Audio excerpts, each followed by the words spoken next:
On va pouvoir enfin enregistrer et j'ai connecté ma guitare électroacoustique sur mon Mac. Comme on a vu précédemment, j'ai utilisé un adaptateur jack mini jack. Mon adaptateur est stéréo et mon jack bien sûr de ma guitare est mono. On verra par la suite l'incidence de cette chose-là. Donc je choisis ma piste instrument réel acoustique guitare.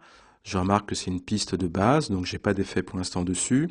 Et pour régler ma piste en enregistrement, il faut que j'accède au réglage qui se trouve à cet endroit-là de la fenêtre d'information de ma piste. Je vais zoomer un petit peu pour qu'on y voit un petit peu plus clair. Par défaut, ma source d'entrée est sur stéréo 1.2.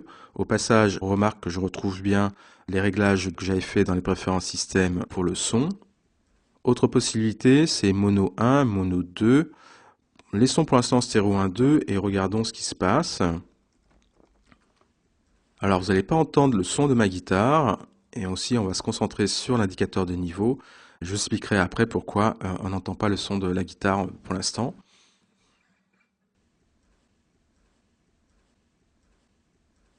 Donc je constate que le son ne passe que par un seul canal. Donc le signal en entrée est bien mono. Je corrige la source d'entrée, je prends mono 1 qui correspond au canal de gauche. Autre option que je peux régler pour ma piste, c'est ce qu'on appelle le contrôle. Alors je vais l'activer. Alors déjà vous entendez un petit bruit de ronflette, donc c'est plutôt positif. Et effectivement j'entends le son de ma guitare.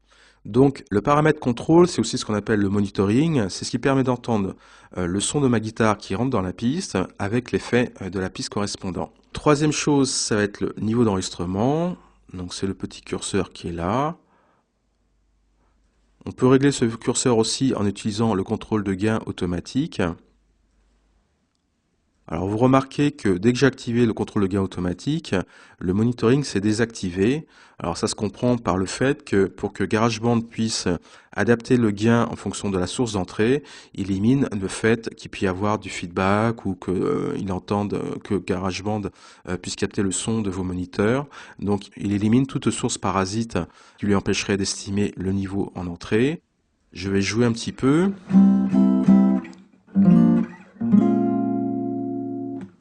Alors automatiquement, GarageBand s'est réglé au niveau du niveau d'enregistrement.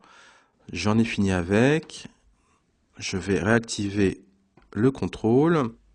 Ce qu'il faut comprendre quand le contrôle est activé, c'est que dès que GarageBand va détecter un effet de retour, un larsen, il va couper le son de la guitare, il va vous mettre un message d'alerte vous demandant ce que vous voulez faire. Alors je vais voir par la suite si je peux vous provoquer un petit larsen, comme ça on verra ce message de visu. Donc ce qui est important pour l'instant de comprendre, c'est que quand le contrôle est activé, s'il y a un larsen, GarageBand vous coupe le son.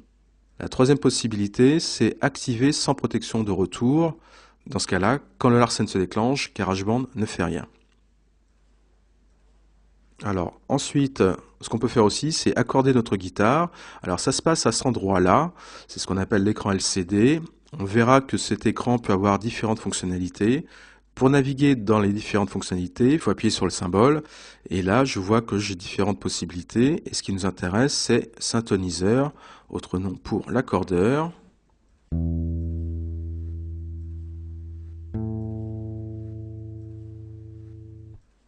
Je crois que vous avez compris le fonctionnement.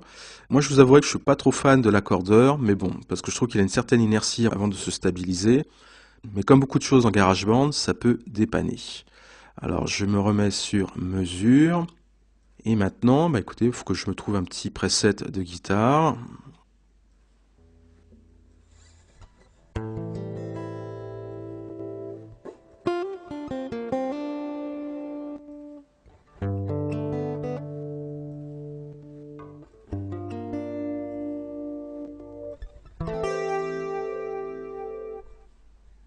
Je vais choisir Bright et je vais mettre le contrôle sur activé, excusez-moi. Quoi d'autre? Je crois que c'est tout, hein, c'est bon, on va pouvoir y aller. Alors trois petites choses par rapport à l'enregistrement. Quand on n'est pas en enregistrement multipiste, c'est la piste sélectionnée qui est par défaut qui va être enregistrée. Au niveau de la barre de transport qui se trouve là, vous devinerez que ce petit bouton rouge, c'est pour déclencher l'enregistrement. Le raccourci clavier, c'est R. Ce qu'il faut savoir avec ce petit bouton d'enregistrement, c'est quand vous réappuyez dessus, vous désactivez effectivement l'enregistrement, mais votre projet continue à jouer. Si vous voulez en même temps arrêter l'enregistrement et le fait que votre projet continue à jouer, il faudra appuyer sur Play, qui est ce bouton-là, ou bien sur la barre Espace. Je ne vais pas utiliser de clic, donc je vais essayer de me caler sur la rythmique pour jouer en rythme. Et écoutez, on va y aller, c'est parti.